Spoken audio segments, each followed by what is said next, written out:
does that press you to become closer? Oh, I mean, you would hope.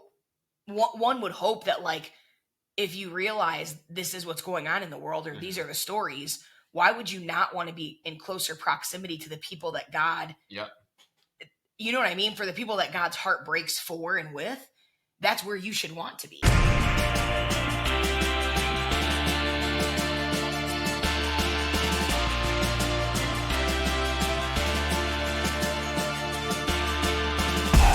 Hey, it's Brandon. Hey, it's Chelsea. And welcome to the Religious Dropouts Road Trip Edition. We're traveling. We're traveling across the USA, and we're coming to you live. I'm just joking. Our tour has one stop and one stop only. Listen, we are on a one-stop tour budget. We are in Minneapolis.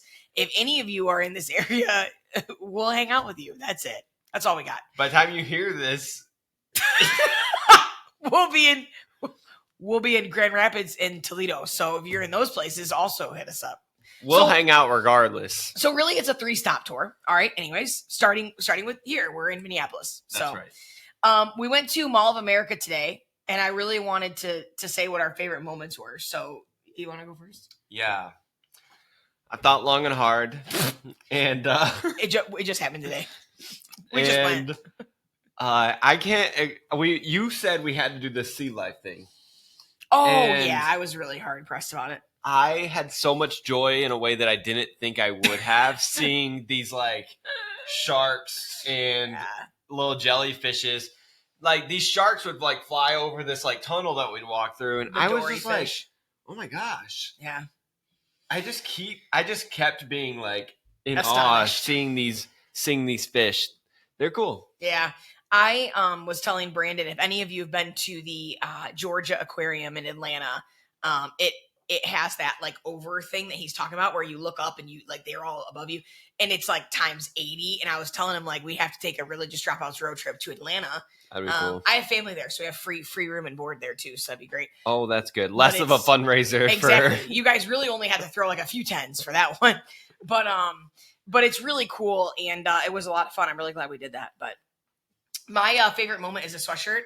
So this is like the coolest Blink-182 sweatshirt I've ever seen in my whole life. It is oversized because if you didn't know, it's from Urban Outfitters, and that's like all that they do is baby infant tees almost that barely fit you, and then oversized dress type t-shirts and sweatshirts. So I love it. On the back it says like something about crappy emo music or something, and I just love it so much. So that was really a highlight for me. Honestly, the oversized game has been trends have been really good for me because I can find some things in my size in a way that I never thought I. Absolutely. And I'm not oversized by any means, but I'm like Urban Outfitters. Yeah. Like, no, if I'm a large, I might be out. You know. Amen. I ain't got no trouble finding sizes that fit me when they're going large, extra large, which is really a 3X. Well, it's a cool crew neck. I do have to tell you, I don't know any Blink-182. Oh my God. Wow. This is the stuff that you have to say before we start recording a podcast, because like there's other things we need to get to, and I can't sit here and tell you about the girl at the rock show or anything else of Blink-182 in this particular moment. Missing you. I'm sick. Oh, absolutely sick. We should show our M&Ms. Oh, we did. Yeah, this was a great highlight. Cheers. Custom M&Ms from the M&M store. Yeah, and that was super fun. And I don't care. I hope when I'm 80, I still make a stop if somewhere we go has an M&M store. I love them. They're so delicious. You discovered a new M&M too. Oh yeah. Oh, the s'mores. Never heard of it. Never seen it. But I think half my cup has them in there because I kept going back to the little s'mores one. Like, it was so good, dude. So there's so much going on, you guys, and I don't even know where to start, but I did think there's a book that Brandon and I are reading right now, and it's called Holy Runaways. I'm sure you can't see that cover super well, but we've shared it on our Instagram and Facebook stories, and I think we will or we shared it recently in the Dropouts and Delinquents Facebook group too. Right. So if you're not in there, make sure you get in there. But there's a story in this book about the McDonald's lady. And I don't know if you guys remember this, but I'm 32. And in my, like when I was probably like a teenager or like young, like older teenager, like 17, 18, 16 maybe, there was a story about the woman who sued McDonald's because her coffee was too hot. Do you remember that story? No. Okay, that's what I was thinking, because I think it's an 8. Like, I think there was like a certain, like, it happened and it was either impressionable or it wasn't. But it was like this huge deal because like the whole world like shunned this lady and was like, well, shame on you for not knowing the, fucking coffee was hot. Like, you're an idiot. And I mean, so forever there was this running joke where if you'd get a McDonald's coffee or a coffee from anywhere, like for a long time, somebody with you would say like, that's hot, right? Like, kind of making fun of this lady. Oh. And I think if like I said, I think it was an age thing. So it was huge when I was whatever age I was. I remembered it forever and ever. And so it got brought up in this book, and he brings up the story, and he says, but did you know that this woman, Stella, who it happened to, was 79 years old, and she had 3rd-degree burns all over her pelvic area because of the coffee. And at the time, McDonald's apparently had a policy where its resting temperature was between 180 and 190 degrees Fahrenheit. So a liquid at that temperature takes only 3 seconds to cause severe burning if spilled on human skin. Wow. And I just thought, I immediately hear him breaking down the story, and my own heart immediately started to like feel something, because I remember being a kid and making fun of this woman. Like, I remember that running joke of like, your coffee's hot, thank God there's a label on it now. Cause right, like that ensued them to have to put labels on like that. That's why that happened. Yeah. So anyway, I love what he says though. And this is kind of what I want to get to, because we had this conversation. Empathy is what moves us from thinking that the 79-year-old about her saying, what an idiot. Duh, coffee is hot. To, I'm so sorry, that's awful that she was hurt, after we hear her whole story. And then he kind of goes on and talks about this and relates it to faith and yada, yada, yada. And then here's the end. Sometimes people get through. When we listen to a friend who is struggling to come out, or see a black man gasping for breath under a policeman's knee, our empathy introduces tension into the walls of our faith. Long, wide cracks might open in one corner of every one of those walls. And if we're lucky, it won't be long before they crumble. And I think his message with these stories, because I know out of context it can like throw you for a loop a little bit, is that like our faith starts to crumble when we've built our faith in this beautiful 4-wall building of the church. And all of a sudden, empathy of these people's situations and people that are cast out, right, of the exclusion of the church, it starts to crack all of those walls down. And I just thought that was such a beautiful story and a beautiful way to connect to empathy. Yeah. And I just got the imagery of like, when you're in the church and in those communities, how many people like stop you from looking at those cracks in the wall? Oh yeah. Like, don't go looking over there. Yeah. It'll be a slippery slope. Let's hang a poster over it. Yeah. And another one. Or let's just say something quippy like all lives matter. Yep. Yeah. To avoid the actual root of what you're covering up. Right. Like, to avoid the actual empathy you'd be required to have. Yeah. And the way that you'd have to stretch to have empathy for somebody that you don't understand, or, this book, he also talks about how the struggle sometimes in the church though is empathy really requires for you to be close in proximity. And we talked about that a lot in this podcast. Definitely. And so it's just that thought too, like when you're not close to any Black people or people of color, if you're not close to any LGBTQIA plus people, if you're, it goes on and on and on. Yeah. So it's like, Yeah. Does that press you to become closer? Oh, I mean, you would hope, one would hope that like, if you realize this is what's going on in the world, or these are the stories, why would you not want to be in closer proximity to the people that God, you know what I mean? For the people that God's heart breaks for and with, that's where you should want to be. Yeah. But it's interesting that you asked that, because we recently found out, we shared on an episode a few episodes ago about the sign at West Flint Church Nazarene. You guys remember that? We shared, what's that? Remember that sign? You're entering into the mission field. Yeah. That church put out? Yeah. And our friend texted us actually and said, yo, I don't go to that church anymore, but that sign is gone. The new pastor took that sign down. and listen, I don't think that pastor is listening to this podcast, but on the off chance he is, do better. You know what I mean? Like, why would you take that sign down? And doesn't it say something now like, glad you're here? Remember, we were like, how disingenuous. You changed the sign from, you're now entering the mission field out, like you're now doing what's right out in the community, to we're glad you're here. Like, oh my God, man, you guys. Yeah.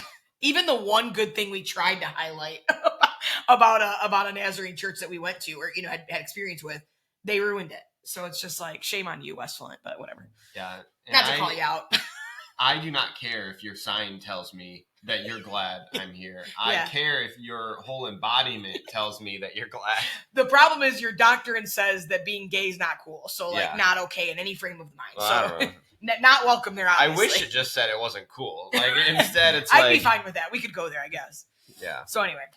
So this quote felt like, as we talk into this conversation around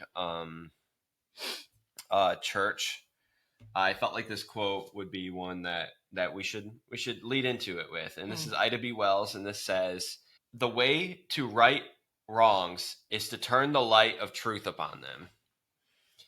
And earlier you said there's a lot going on, and it is one of those if you know kind of things, and we wrestle with that as we do, as podcast community. Like, how much do we stewards. say, and how much do we not? How much do we hold back? But one thing that isn't if undisclosed is that abuse happens from church leaders. Yeah. And yeah, abuse of all types, as we talk about on the podcast community. I mean, obviously, spiritual abuse is something, but we go into emotional, positional, and sexual abuse. I think even the quote that Brandon just shared came from one of my friends. Her name is Elle, and we'll include her Instagram handle in the show notes for you because there's a lot of L's in it, literally. So it was a great work there, Elle, with your username. But she's amazing. Her and her husband Kenny are the founders of Grow Curriculum, which is an amazing curriculum company for students and leaders and stuff. It's really cool.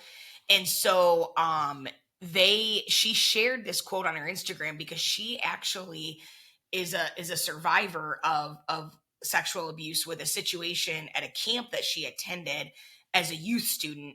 And this person gets called out. His name's Wayne. And so you'll see highlights on her story. And so I'm not going to share her story because it's not my story to share, but we will share her Instagram so you can go there and kind of get context to where this quote came from and why she shared it and whatever. But the point is that it opened up this bigger conversation because her abuse, somebody came forward about this man, and that person was attempted to be silenced. And then 20 other people came forward. Yeah. And Elle is one of those 20. Exactly. Yeah. And so all of a sudden it became very hard to silence that victim and for him and his family to pretend that they didn't do what they actually did, or what he did. He didn't do what he actually did because, you have all these victims and all these stories. Now it's very hard to lie and say that's not true. And it's a good conversation to start, especially around that quote where it's like, to turn it right is to shine light on that situation. Absolutely. So if you go to Elle's story, or like her story, she shines light. You will see that she's shining light. The full detail, names, article, everything. I mean, she shares everything in those highlights and how to identify it. And it starts a good which is helpful. Yeah. Yeah, because a lot of people can't. Right. And they don't know what it looks like. Past. Yep. And in this situation, it's very similar of like Wayne and his staff at the campgrounds that he leads, where the abuse happened. Wayne, oh gosh, what am I saying? Wayne and his staff in his church on this campgrounds, they have blocked these victims. Right. And they write counter stories and send it to the news to to say like that would never happen. This never happened. Yep. Yeah. And they have the back of their spiritual leader, and so it opens up a conversation around how healthy is that? How much do you share and when? And what do you do when like these communities send so many retaliations to a victim story? Yeah, absolutely. And I think we have somebody in our lives. I mean, we have a story very close and personal to us and the people that we know and care about where a very similar situation is kind of taking place where an allegation happened and then proof happened. And we've seen that proof because we have a relationship with the party that was affected. And so I've seen everything, and it is very sad, and it's heartbreaking, but the family of the person who committed the sexual abuse, and you can paint that however you want. It's the truth. I mean, I'm talking like police report. I'm talking text message, like 100 and something text messages, photos. I mean, I'm not trying to paint a picture that's not true. Actual sexual abuse. I believe this girl at the time was 17. Whatever. The point of what I'm saying is, in this case, we're seeing this happen again, where the family is like, they did nothing wrong. This person did nothing wrong, and they're in the church. So you have this young girl, this 17-year-old girl, and this almost 30-year-old married male who has very inappropriately stepped into this relationship, with these text messages and this situation, and you have his family in the church protecting him, saying that's not what happened. Here we go again with the victim who is the victim. And what is the most irritating about it is when I see, and I don't want to say we, because this is my personal feelings. Like, I've seen the victim or the person, the perpetrator, right? The guy who did this. I see his family like on social media, like talking about gossip and talking about how to be like just these different lies, right? Like that these are lies, and it's like I think it's so hard because the church is perpetually covering up abuse at the hands of victims who actually experienced abuse, and it's such a sick system because it seems to happen all the time. This is one situation, but I know a couple of some of the biggest churches on our district, two actually that I think of, probably in the top 5 on our district, I would say, in the last, let's say 10 or 12 years, have both had significant situations of abuse, both of which never did anything they were supposed to do. They never went to the proper authorities. They never went through the proper channels. They took this abuse and they swept it under the rug, and again, at the cost of these victims. Like, and the victims are still carrying this. Like, and they never got justice. The church swept it under the rug and moved on. And I just think it's about time to start bringing this shit to the light. And so for me, just like the story, even though we said we're not naming names, we will, when this situation comes out and the facts are out, right? When it's not just hearsay between this conversation with us right now, when you can see what we've seen, we will name names because we want to protect you. We're not in the business of protecting people who are inappropriately engaging in these sexual abuse type of allegations and situations. We're not in that. We're in the business of protecting you. Yep. So we'll share names and we share situations, not because we want gossip and lies and a bunch of bullshit. We share it because you could be a victim. Right. Until the truth comes out, we hope to always be people that stand alongside victims. We've talked about that before. Always. But if the truth came out and we ended up being wrong, we would say so. So like, absolutely. We've seen it. Yeah. So it's not wrong when we know we're not wrong. And the other couple churches we just mentioned that is the same thing. We've seen the abuse. We've seen the victims of those abuse situations that have come forward, that have named pastors that are still on the district, still head pastors of those churches. Some of them, a couple of them, that were the ones that covered up the abuse, and they went untouched. They still go untouched. Why does the church struggle so hard with listening to women who are victims of abuse? And one of the situations, it was men that were the victims. Yeah. But I think it's because the church in this now, I'm not saying always, but in our generation, like of what we've experienced, I think you would say this too, there is a huge lack of humility. That there's no ability. And there's been so many times, if you watch this podcast back from episode 1, where Brandon and I have been like, we don't really know. Like, we don't know if we're getting it right. We don't know if this is you are not watching an experts edition podcast. You are watching two broken people who are navigating a deconstructed faith, finding Jesus in all of the places we can, and desperately clinging to God that we thought was lost, right? Like we're that's who we are. And I don't understand why the church can't just be honest about who they are. Like, this abuse happened and covering it up and pretending you have that just perpetually hurts everybody. Like, I don't understand. I don't understand. I don't know. Yeah. I have somebody, Image? Definitely image.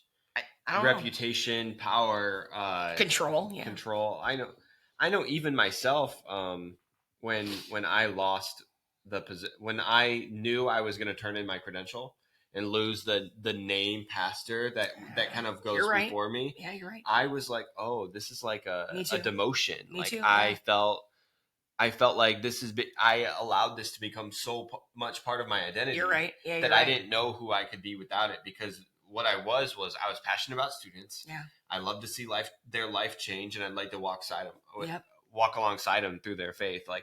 And so when I couldn't do that anymore, I was like, I don't know what I am. Yeah. And then come to find out, God has gifted me and created me in a way that it doesn't take any position. Yeah. For me to still be who He's created me to be. But I think you're onto something there when you say, even in the beginning of what you said about being a pastor, I think people do and we've had this conversation before, when you carry that title, for some reason you carry some sort of hierarchy over everybody else, and you just don't. And I'll be honest with you, in some of these situations, I've been alongside pastors in my classes and in my experience of ministry that had no right to be sitting in those seats, man. Never should have been. I bring it up because how easy is it to cling to it and to cover up and to deny. Yep. In order to keep that. That's right. Yeah. Yeah. And you know, what if it costs you something? Yeah. What if it costs you something, right. Or God forbid people look at you or think of you differently, which we need to get over. For sure. To do the right thing. In protection of people. Totally. When it stops being about you and starts being about God, you don't cover up and protect abuse. Totally. Maybe let's take that clip and just share it all over the place. And you'll let the cards fall. Exactly. If that hurts my reputation, if I lose my job or whatever, I need to be okay with that. That's right. Yeah. That's right.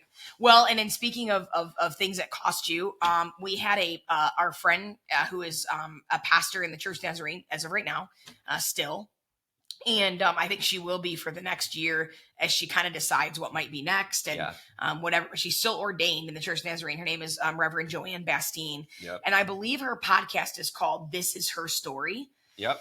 If you want to look it up. And there's an episode on there. Unfortunately, I don't remember what episode number it is, but she recorded an episode where she talks about a lot of what we kind of just said, we're not going to.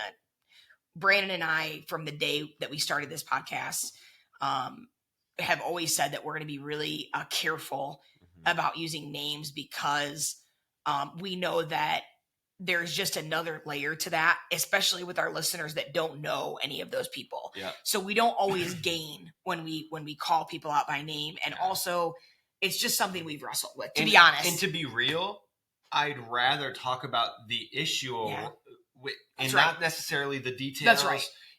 We could talk about the issue, and if we could solve that, we would be good. We could move on. 100%. This isn't a message for people that understand that story or whatnot. Right. Honestly, most of you would call us if you want to know what we think about something. Yeah, for sure. Or you'd message us. Yeah. There's a part of our audience that the Nazarene stuff, right. You guys don't know, so we don't need to get into all that. But the general overarch of the story, switch up the names or not say them at all, and we can talk about the principles, the failures, the issues, and all of that. That's right. That's a better place to dive into, I think. But as far as what we're called to here, I agree. Yeah. I agree. And but so Joanne's podcast, we will link, and you guys should go listen to it. Yeah, I think so too. I think it's a great podcast because she basically outlines a lot of what we've experienced. Yep. One of the stories we've shared, a few times over the last, few months with you, this trial that we referenced of the pastor and the bullying and whatever, all that stuff, that case that happened, that investigation, all that. It's very courageous. It's very authentic, and it was necessary for her. And so I bring that up because on her podcast, she shared that on her Facebook, and it was insane. It's got 1,500 downloads. I mean, it probably has more now. On that post, though, I could talk about 1,000 things, but I guess I'm going to talk about this one. We have what we like to call a keyboard warrior. Keyboard. I'll let them do it. Keyboard warriors for Christ. So we have a keyboard warrior that on Joanne's Facebook post. This keyboard warrior says, "I would like to speak up on behalf of my pastors and say that not one person except the full-time secretary, who, while I will add, is amazing, Praise. gets paid one dime to pastor that church." Which, what I will add is that secretary could use some character refinement.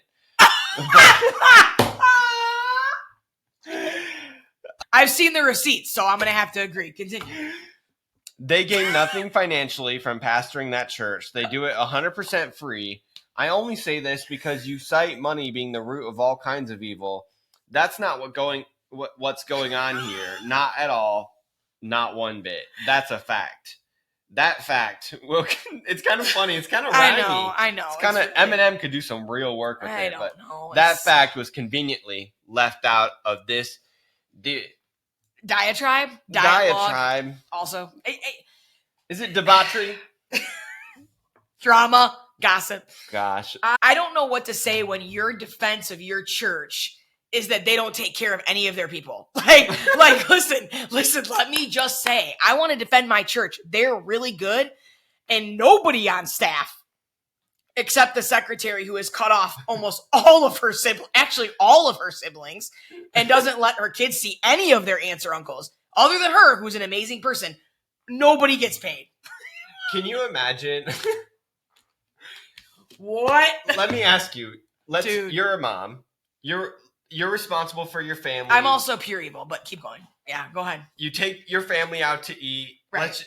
Right. Can you imagine bragging and be like, "I didn't pay for none of them." Like, they all had to earn their motherfucking keep. I didn't do shit. Like, that's what's so crazy. Is like, you are called as a pastor to shepherd your flock, bro. There is no fucking way that you are doing. And here's what I'll say. Wait a second. There's no. I'll say effing, so we don't repeat too many F words. There's no effing way that you're doing. It is already explicit. That you're doing a good job in your head pastoral ministry if you do not pay your damn staff. But let me do a disclaimer though, because there are some churches that can't afford to do that. I worked for one, and I want you to know that I'm not talking about them. I'm not talking about the churches that are small, that have volunteers. That's how they run. That's what they do. Yeah. I'm not talking about them. And I need to make that very clear, because there are people who watch this that can't afford to pay their staff. And I'm not talking to you because I know your heart. I know the size of your church. I know the income you guys bring in. But there is no excuse for this type of bullshit.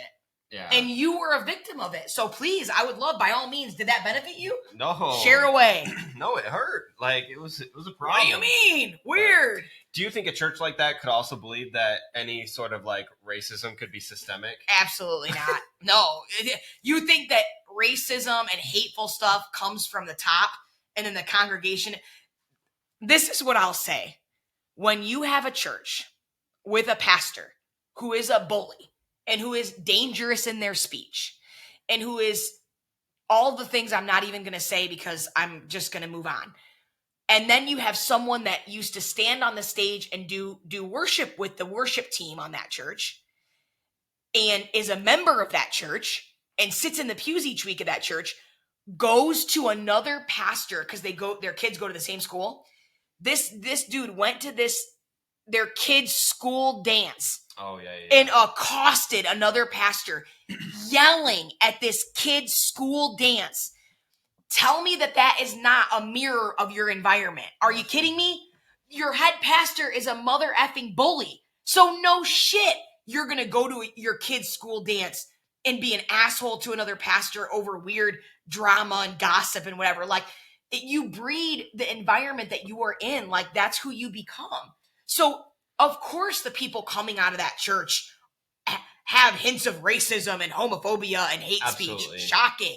Like, of course. Can I say, like, when you drive into that church and you just cussed out in a dad at his daddy-daughter dance. Which is what happened. That's exactly what I'm telling you. And you see the sign that says, "Welcome home," or "This church welcomes you here. You're welcome here."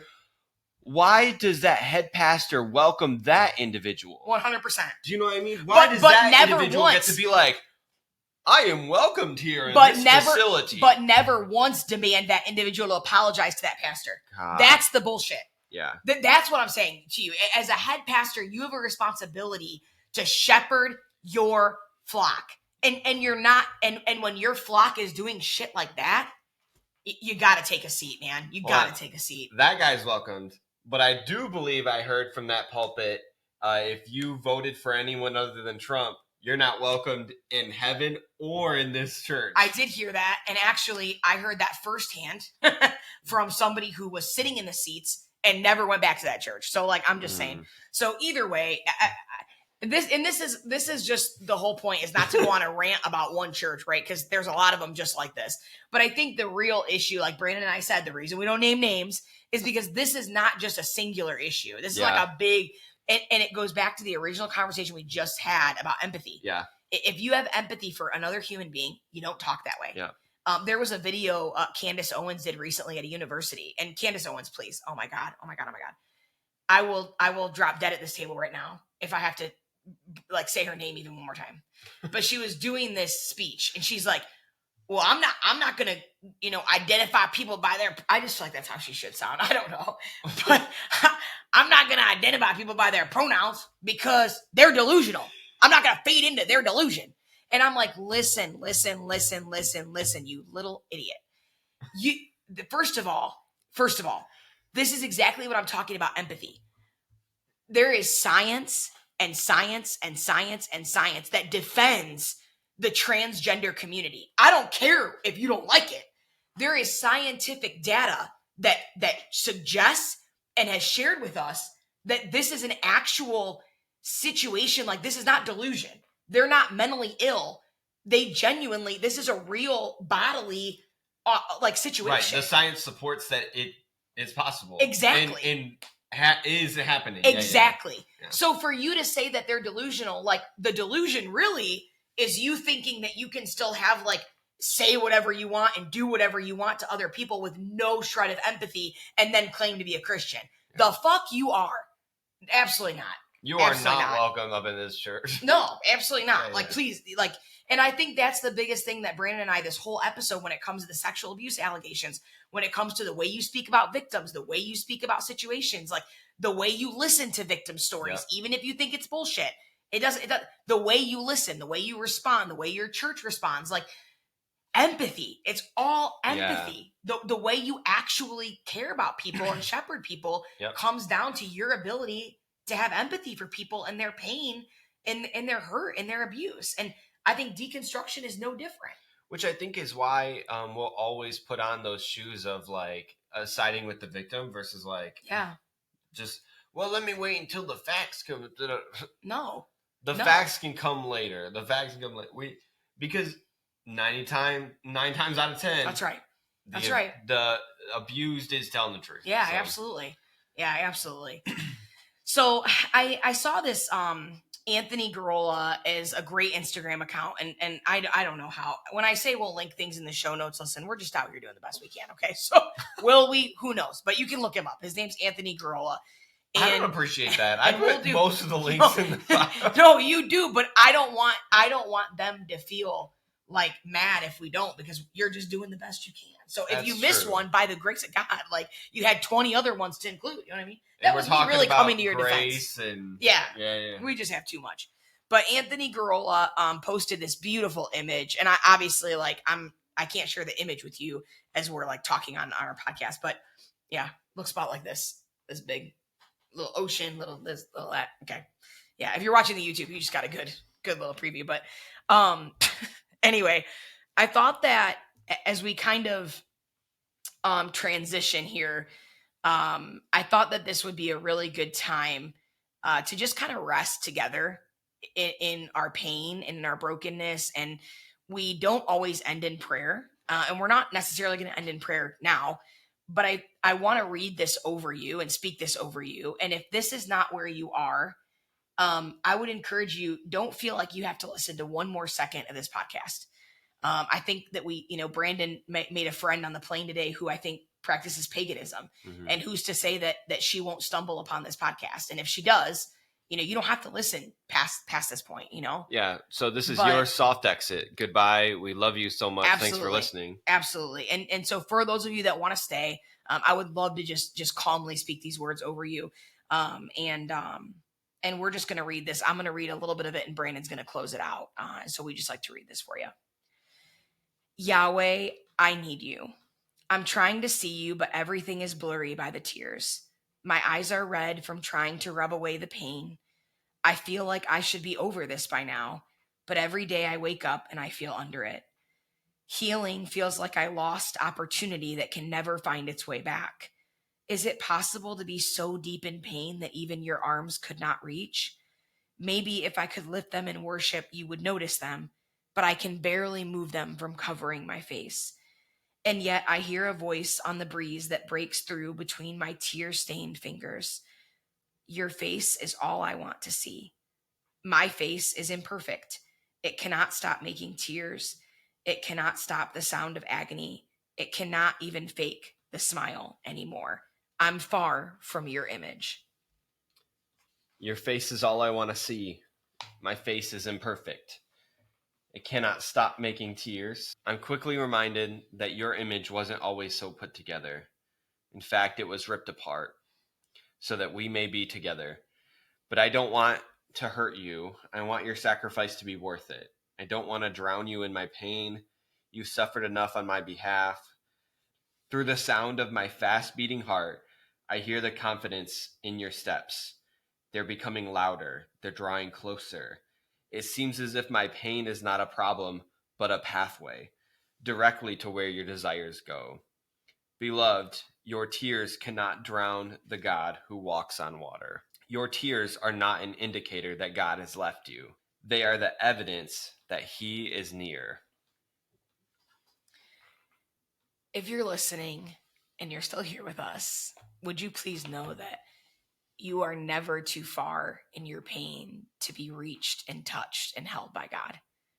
In all the things we talk about in this podcast, we get sometimes angry, we get sometimes loud, we sometimes make things jokes that were just serious 10 seconds ago. But the reality of what Brandon and I always want to do here is remind you that at the end of the day, God loves you exactly as you are, exactly who you are, in exactly whatever mess you're in, whether you are a sexual abuse victim or whether you are the perpetrator. God loves you. Yep. But we're in the business of accountability. And so I'm sorry if that also hurts. Mm-hmm. And so if you're in pain today, if you're hurt today, whoever you are, wherever you are, please just know that you have a God that sees that and holds that and is never too far from that. Yep. We love you guys. We love you too. Hey fam, thanks for listening to this week's episode of the Religious Dropouts podcast.